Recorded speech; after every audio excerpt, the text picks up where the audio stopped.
Pisces, welcome dito sa iyong monthly reading. This is for the month of February, pero kahit lumipas ang month ng February, kung late man makarating sa iyo itong reading na to, Pisces. Doesn't matter kasi ito ay timeless reading. Di naman kagaya ng lahat ng reading ko rito. Ang importante ay yung pinaka-timing kung kailan makarating o dumaan sa iyo itong reading na to. Baka yun yung perfect time for you na marinig mo, ma-receive mo yung mga messages na nandito. By the way, Pisces, thank you so much for your time para makinig, manood ng reading ko bago ako man dito or matagal na. Thank you sa pagsubaybay at suporta. Maraming salamat din po doon sa mga loyal followers, subscribers natin, sa mga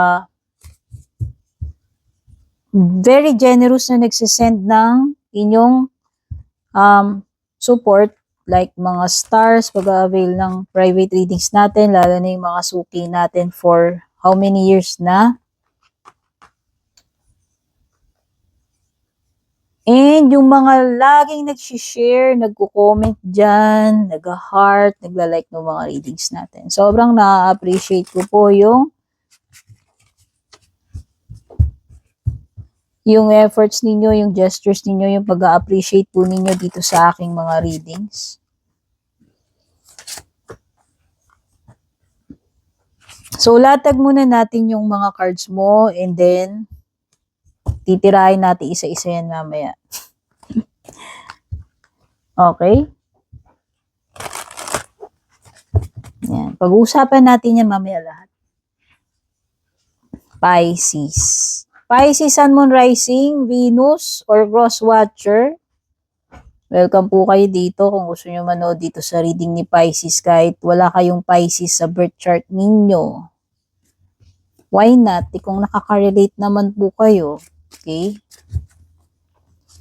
So, yung mga first set of cards mo, you have Courage, Building Blocks, Focus, Ask Your Angels.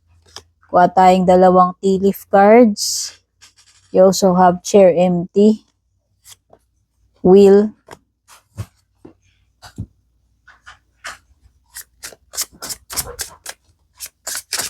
Chair Empty, Wheel, Mirror, Mirror, Mirror, Mirror chart. Ano yan? Hustle Mode. Oh. Hustle. Mukhang may mga diskarte kang gagawin, no? Or magiging busy ka. Pisces. Natin to. Mukhang may mga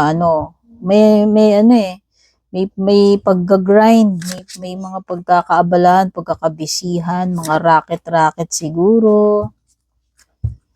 Ano yan? Meron ka ring used and discarded love bombing. Yan. Hugot tayo ng mga tarot cards.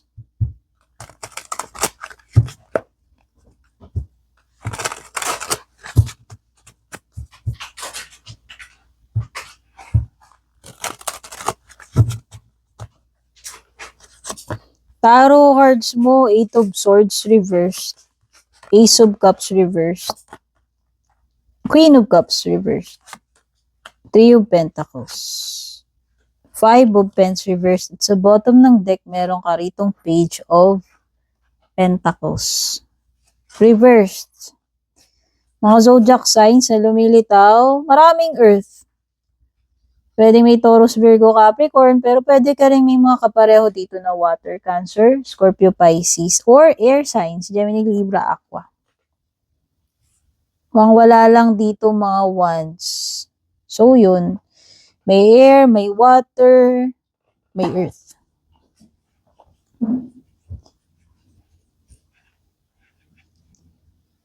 Kunin na natin yung mga oracle cards mo. Meron ka ditong Courage, meron kang Building Blocks, meron kang Focus, and Ask Your Angels.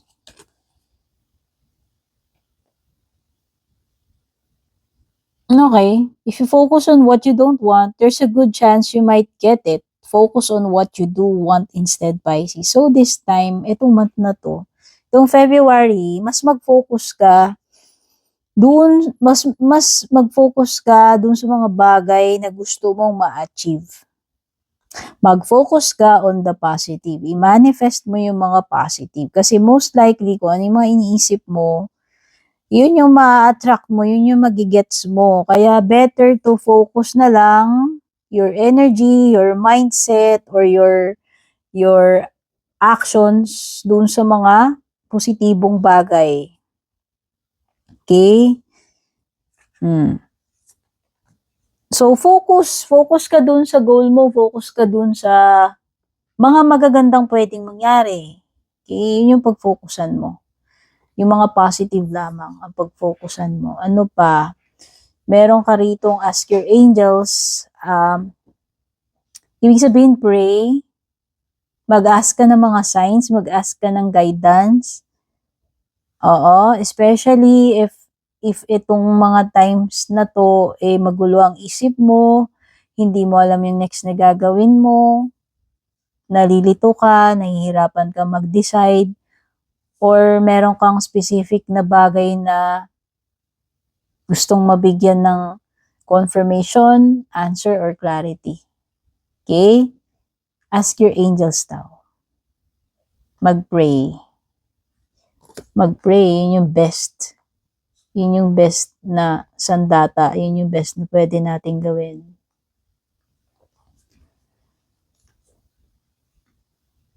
Okay, for some of you,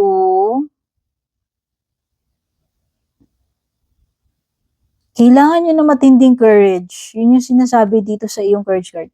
Yeah. Take a look at the card, Pisces. So, nakikita mo naman. Have you seen the movie Life of Pi? Yung mga nakapanood na ng Life of Pi dito. Parang ganyan yun eh. Kung napanood niyo yun, alam niyo yun. Alam niyo yung eksena na yun na nandun siya sa stormy sea and nakasakay lang siya sa boat. Kasama niya yung animals doon, animals na hindi safe and animals na safe. Wala lang, na-feel ko lang kasi ang tindi ng naging example pa tuloy yung movie. Pero kasi parang may resemblance eh. Ang tindi ng fate ni Pai doon. Imaginein mo, walang kasiguraduhan kung kailan titigil yung storm. Walang kasiguraduhan kung kailan siya marirescue. Walang kasiguraduhan kung masusurvive ba niya yung na nandun siya sa boat for how many days. Hindi ko alam kung gaano katagal. And kasama niya dun is parang may layon pa nga yatang lumitaw dun. Basta parang at ang bumubuhay lang sa kanya yung matinding courage niya. Faith niya. Pisces. Parang ganito yun. Parang ito yung sinasabi ng card mo na kahit gaano ka nakakatakot ito, gaano kahirap itong situation, kahit gaano ka stormy pa itong tinatahak mo na road, ano man itong pagdadaanan mo, kakaharapin mo itong month ng February is be courageous pa rin. Yun yung sinasabi. And mag-pray ka. Ask your angels for help. Ask your angels for guidance. Okay? Kasi prayer always works. Powerful ang prayer natin. Basta tayo may faith. Okay? Alam nyo yun. Building blocks is building foundations, Pisces. It could be na you are working on your stability. Mas magwo-work ka talaga doon sa mga bagay. Mas magfo-focus ka talaga doon sa mga bagay na i-build up mo yung sarili mo para sa glow up mo, para sa leveling up mo, growth mo. Alam mo yun? Nakikita ko na nagbi-build ka ng strong foundation. It could mean na meron kang mga gagawin para masimulan mo itong itong bagay na to na gusto mong ma-achieve balang araw. Sinisimulan mo na yan eh. Sinisimulan mo na tong foundation na to itong month ng February. Yun yung nafe-feel ko. Magti-take action ka. You will start to work on yourself muna in building this foundation. Pwedeng inside job. Ibig sabihin, pwedeng nag-work ka muna sa inner sa inner self mo. Pwedeng yun muna yung tinatrabaho mo, yung inner self mo. And eventually, sunod-sunod na. Okay? Para sa akin, ito ay something na may potential para sa'yo. Sisimulan mo na yan ngayong February kung ano man yung mga pagbibuild niyan. Pagbibuild ng empire mo, ano ba yan? Pagbibuild ng future mo, business mo, alam mo yun? Parang nag-invest ka sa sarili mo, parang pinapalakas mo yung sarili mo, ini-improve mo yung sarili mo. Yun yung nakikita ko ginagawa mo na yung mga steps na yun para sa iyong better future. A better you, a stronger you, yung nakikita ko, and para na rin yan sa future mo, or future mo with your spouse, with your family. Ano pa yung mga paparating sa iyo? Meron ditong chair empty. May mababakante. Merong aalis. Could be may aalis sa buhay mo. For some, pwede itong pagbe-break up. For some, pwedeng family member na aalis or friendship na friend na natitiwalag.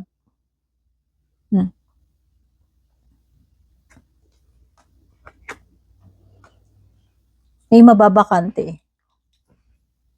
O baka naman yung iba dyan may mababakanting baka kayo mismo yung mababakante, like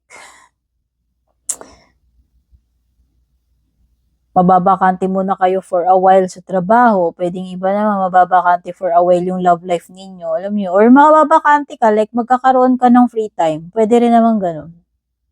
Okay? Available yun. Pwedeng iba sa inyo magiging available kayo, or pwedeng meron ng person na aalis sa sistema nyo, sa equation.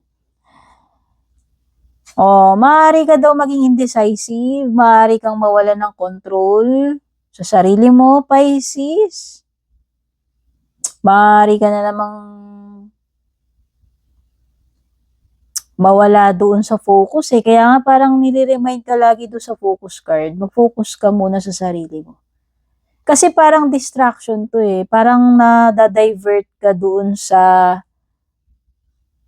supposed to be yung path mo na dapat mong pinagfo-focusan. Ngayon, pwede lang may distraction, yun na yung feeling nito. Yun na yung meaning nito. Baka may mga pampagulo, pampalito sa'yo. Instead na mag-continue ka doon, mag-focus ka doon, parang baka malihis na naman yung attention mo. Alam mo yun? So, huwag mong sayangin yung mga nasimulan mo. Kasi nga parang may building blocks na dyan Feeling ko nga merong nasimulan or sisimulan. Tapos madidistract ka na naman.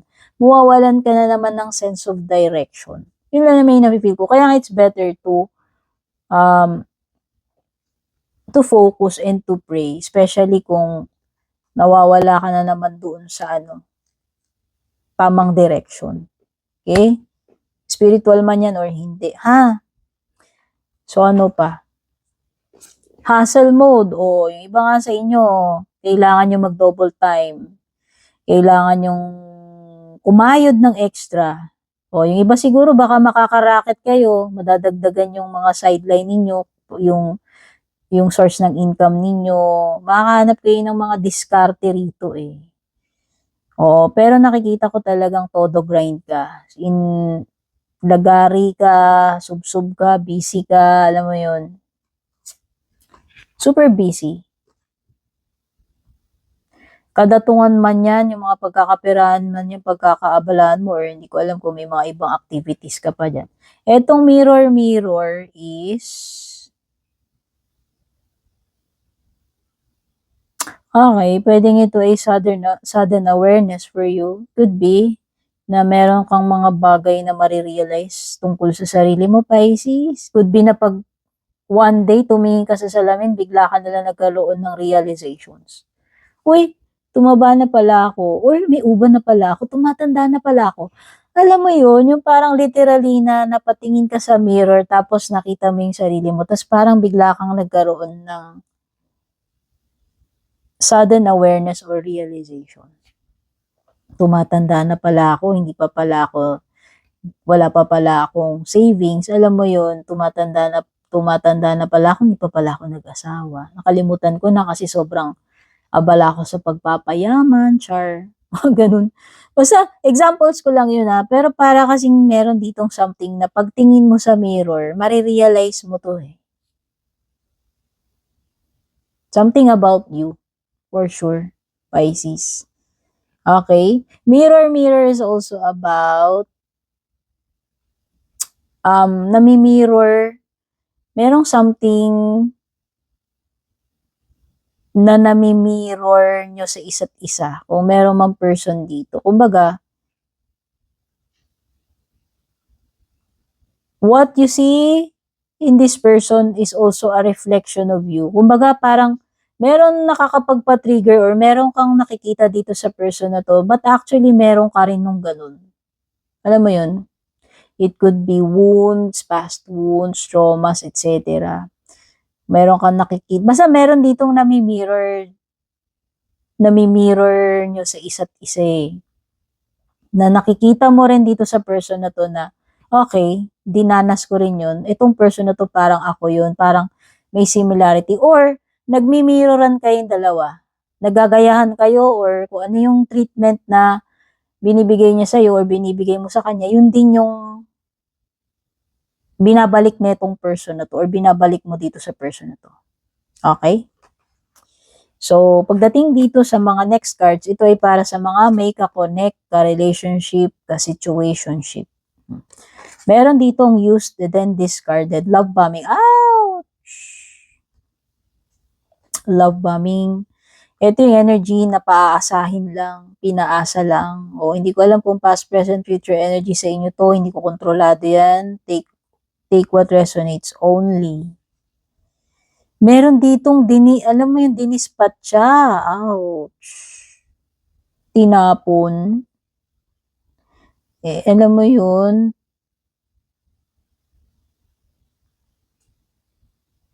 Alam mo, nung umpisa pa lang, nilalove bomb ka na neto, dapat alam mo na yan. So, yan, pwedeng mangyayari pa lang to for some of you. Or pwedeng iba nangyayari na.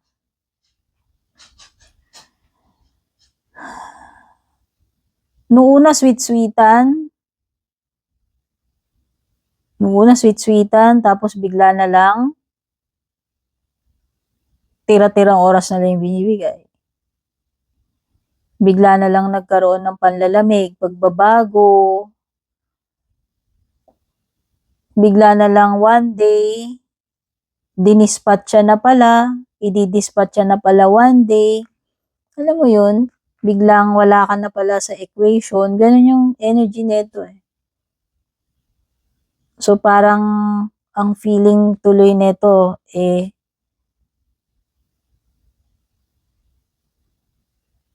actually, ang feeling na iiwan nito is mako-confuse ko kung minahal ka ba talaga nitong tao na to.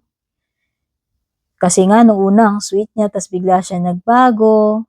Oh. Tapos bigla na lang dinispatcha or ididispatcha bala. So, sobrang sakit. Yun yung mga nafe-feel kong energy dito. Ang bilis ipinagpalit, sabihin na natin. Ang bilis pinagsawaan, ang bilis ipagpalit. Okay? So, ano pa?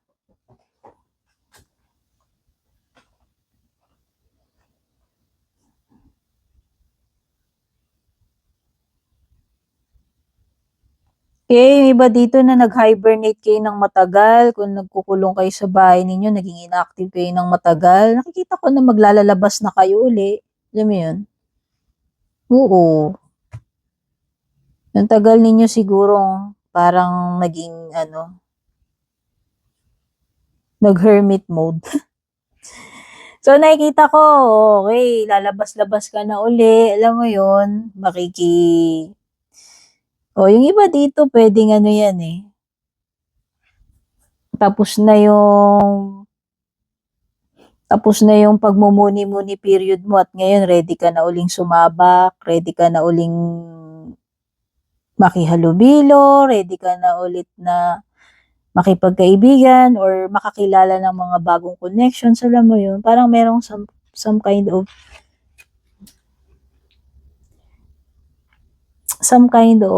parang makaka-break free ka kung dati kang na-stuck sa ganito katagal na situation. Alam mo yun, yun yung energy nito. Na eventually, makakalaya ka na doon. Eventually, matatapos na yung period na yun na ano ka lang, nagmumukmuk or nagkukulong or hindi mo magawa yung gusto mo ng matagal na panahon. Para itong para itong freedom. Independence Day yun. Independence Day, yun yung gusto kong sabihin. Ito na Independence Day mo. Pisces. Finally, makakalaya ka na dyan. Maiaalis mo na yung sarili mo doon. Ikaw mismo eh. Yun yung napipil ko eh. Makakaalis ka na ron kung ano man yun. Place, situation, or relationship man yan, or mindset mo man yan. Hindi ko alam eh.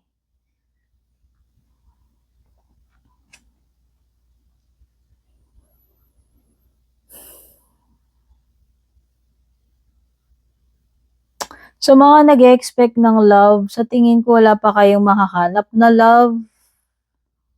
Oo. Baka wala pang darating na, tamang person para sa inyo.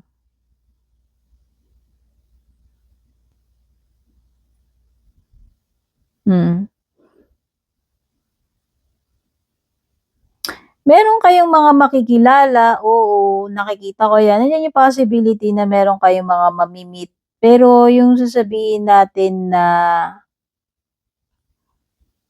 may love talaga, wala akong nasa-sense na ganun. Meron ka mamimit, why not? Ayan, no, Three of Pentacles eh. May mga makikilala ka, bagong tropa, bagong katrabaho, mga bagong possible na romantic encounters. Pero, yung sasabihin mo na person na mai-in love talaga, ikaw or siya sa'yo, parang wala pang ganun. O yun lang. Nafe-feel ko. For some of you, may mga bagong projects dito, ang ganda. Bagong opportunities or projects. Yung iba, pwedeng ang bagong work ito eh. Bagong company, no? Or bagong mga katrabaho, kasi parang may mga bago kang makakasama dyan eh. Basta may mga bago kang makakasama. Sa workplace man yan or kung saan. Bagong tropa or bagong mga ka-teammate mo. Okay, merong person na nang ghost sa'yo. Possible na bumalik yung person na yan na nang ghost sa'yo, Pisces. Baka magparamdam. Kung hindi man literal na magpapakita or magkabalikan kayo is baka makausap muli, no? Tumawag sa'yo, makipag-communicate sa'yo, kamustahin ka, hindi ko alam. So, parang may ganun eh. Parang meron ditong kakatok uli. Oo. By the way, Pisces, nakikita ko rito kung halimbawang nagkaroon ka man ng financial crisis. Tingin ko makaka-recover ka na financially. Indication ni Five of Pentacles reverse. Tingin ko lang. Basta meron ditong pera na maibabalik na marirecover na yan eh.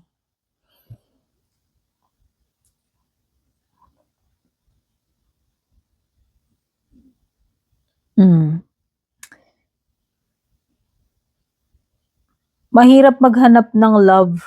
Yun yung nakikita ko sa'yo. Maraming potential, why not? Pwedeng may makikilala ka, makakadate ka, pero yung sabihin mong love talaga, dun sa part na yun parang wala. Wala pa akong nakikitang ganun. Something serious. More on mga light-hearted affairs lang. Yun nakikita ko. If ever, baka mga flirt-flirt lang, pero yung sabihin mo na serious talaga, wala akong nakikitang ganun, Pisces. Kung yun yung ibig sabihin netong mga cups na reversed na yan, ha? Oo, alam mo meron ditong something na hindi talaga na mare-reciprocate, eh. Ayan, oh.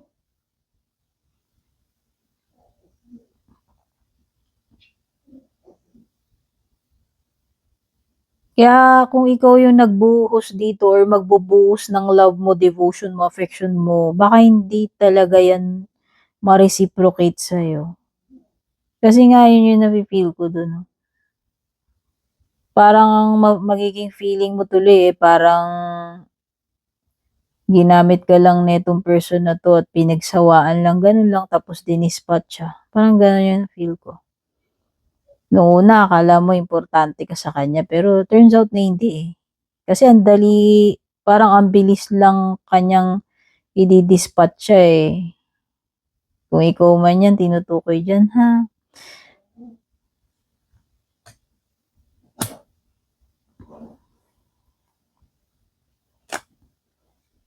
Okay, may mga pages dito, hindi ko alam ito. Baka may mga younger energies, nakababatang kapatid or mga anak, hindi ko alam.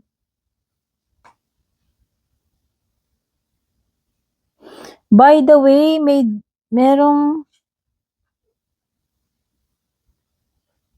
may mga delay dito when it comes to 'pag ine-expect mo na.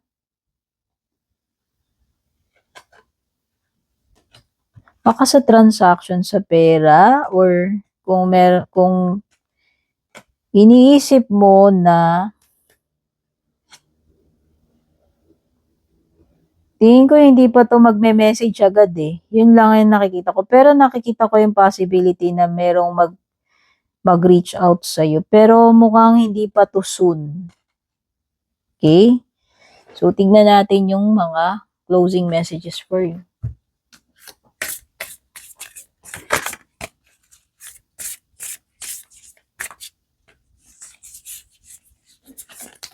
Oh, so ikaw nagpupumilit ka, ikaw na lang. Hmm. Mga numbers na lumilitaw sa mga baraha mo, yun lang yung mga numbers na maibibigay ko sa'yo, Pisces, kung gusto mong kunin yung mga numbers sa baraha. May 13, may 28, may 9, number 8, number 3, number 5, or number 10.